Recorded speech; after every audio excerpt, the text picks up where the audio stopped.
तैमूर का जीवन। तैमूर का जन्म 1336 में ट्रांस आमू और सर नदियों के बीच का प्रदेश मावरान नहर में केशिया शहर सब्ज नामक स्थान में हुआ था। उसके पिता ने इस्लाम कबूल कर लिया था, अतः तैमूर भी इस्लाम का कट्टर अनुयायी हुआ। वह बहुत ही और महत्वाकांक्षी व्यक्ति था। मंगोल विजेता चंगेज खां की तरह वह भी समस्त संसार को अपनी शक्ति से रौंद डालना चाहता था और सिकंदर की तरह विश्व विजय की कामना रखता था।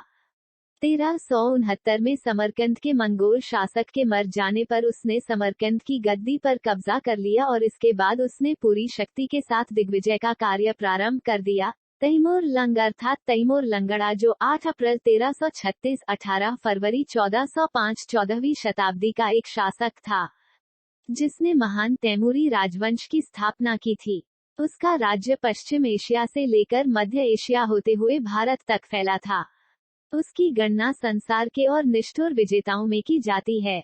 वह बरलस तुर्क खानदान में पैदा हुआ था। उसका पिता तुरगाई बरलस तुर्कों का नेता था। भारत के मुगल साम्राज्य का संस्थापक बाबर तिमूर का ही वंशज था। चंगेज खां की पद्धति पर ही उसने अपनी सैनिक व्यवस्था कायम की और चंगेज की तरह ही उसने क्रूरता और निष्ठुरता के साथ दूर दूर के देशों पर आक्रमण कर उन्हें तहस नहस किया। 1380 और 1387 के बीच उसने खुरासान, सीस्तान, अफगानिस्तान, फारस, अजरबैजान और कुर्दिस्तान आदि पर आक्रमण कर उन्हें अधीन किया। 1393 में उसने बगदाद को लेकर मेसोपोटामिया पर आधिपत्य स्थापित किया। इन विजयों से उत्साहित होकर अब उसने भारत पर आक्रमण करने का निश्चय किया। उसके अमीर और सरदार प्रारंभ में भारत जैसे दूरस्थ देश पर आक्रमण के लिए तैयार नहीं थे, लेकिन जब उसने इस्लाम धर्म के प्रचार के हेतु भारत में प्रचलित मूर्ति पूजा का विध्वंस करना अपना पवित्र ध्येय घोषित किया, तो उसके अमीर और सरदार भारत पर आक्रमण के लिए राजी हो गए। मूर्ति पूजा का विध्वंस तो आक्रमण का बहाना मात्र था। वस्तुतः वह भारत के स्वर्ण से आकृष्ट हुआ।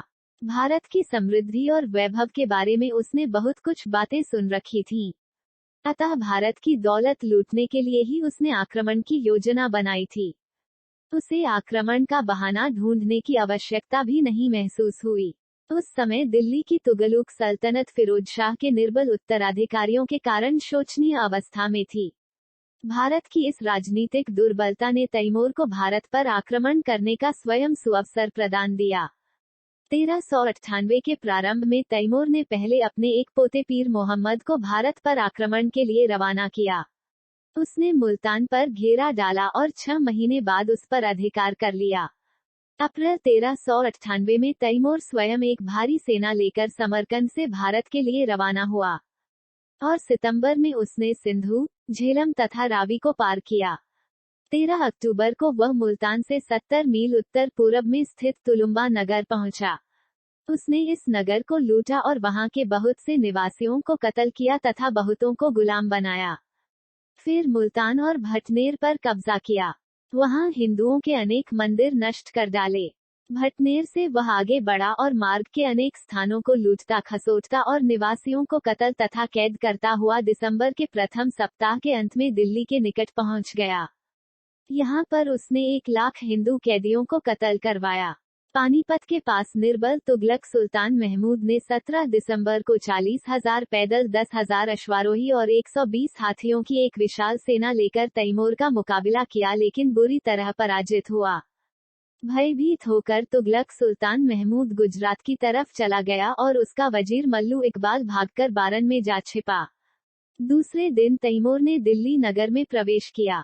5 दिनों तक सारा शहर बुरी तरह से लूटा खसोटा गया और उसके अभागे निवासियों को बेभाव कत्ल किया गया या बंदी बनाया गया। पीढ़ियों से संचित दिल्ली की दौलत तैमूर लूटकर समरकंद ले गया। अनेक बंदी बनाई गई औरतों और शिल्पियों को भी तैमूर अपने साथ ले गया। भारत से जो कारीगर वह अपने साथ ले गया, उनसे उसने समरकंद में अनेक इमारतें बनवाईं, जिनमें सबसे प्रसिद्ध उसकी स्वनियोजित मस्जिद है। तैमूर भारत में केवल लूट के लिए आया था। उसकी इच्छा भारत में रहकर राज्य करने की नहीं थी। अतः 15 दिन दिल्ली में रुकने के बाद वह स्वदेश के लिए रवाना हो गया।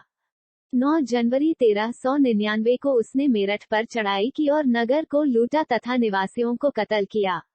इसके बाद वह हरिद्वार पहुंचा, जहां उसने आसपास की हिंदुओं की 2 सेनाओं को हराया। शिवालिक पहाड़ियों से होकर वह 16 जनवरी को कांगड़ा पहुंचा और उस पर कब्जा किया। इसके बाद उसने जम्मू पर चढ़ाई की। इन स्थानों को भी लूटा खसोटा गया और वहां के असंख्य निवासियों को कत्ल किया गया।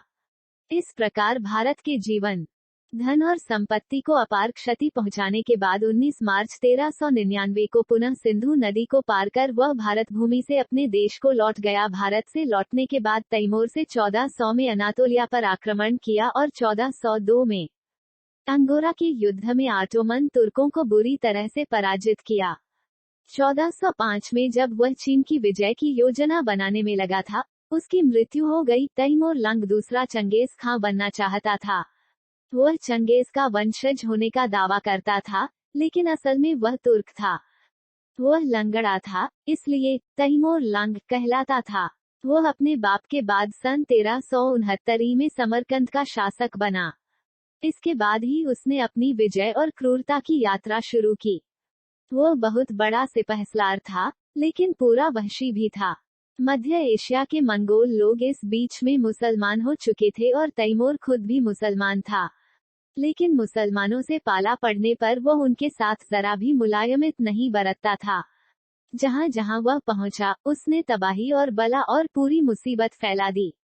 नर मुंडों के बड़े बड़े ढेर लगवाने में उसे खास मजा आता था। पूर्व में दिल्ली से लगाकर पश्चिम में एशिया कोचक तक उसने लाखों आदमी कत्ल कर डाले और उनके कटे सिरों को स्तूपों की शक्ल में जमवाया। 1399 में तैमूर का भारत पर भयानक आक्रमण हुआ।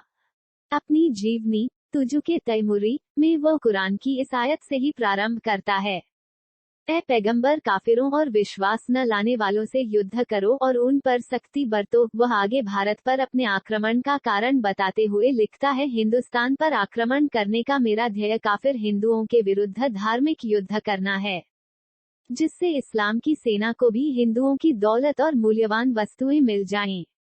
कश्मीर की सीमा पर कटोर नामी दुर्ग पर आक्रमण हुआ।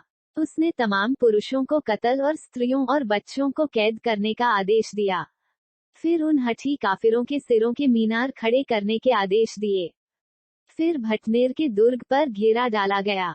वहां के राजपूतों ने कुछ युद्ध के बाद हार मान ली और उन्हें क्षमादान दे दिया गया, किंतु उनके असमाधान होते ही उन पर आक्रमण कर दिया गया। तैमूर अपनी जीवनी में लिखता है कि थोड़ी ही समय में दुर्ग के तमाम लोग तलवार के घाट उतार दिए गए। घंटे भर में 10,000 लोगों के सिर काटे गए। इस्लाम की तलवार ने काफिरों के रक्त में स्नान किया। उनके सरो सामान, खजाने और अनाज को भी, जो वर्षों से दुर्ग में किया गया था, मेरे सिपाहियों ने लूट लिया। मकानों में आग लगाकर राख कर दिया। इमारतों और दुर्ग को भूमिसात कर दिया गया।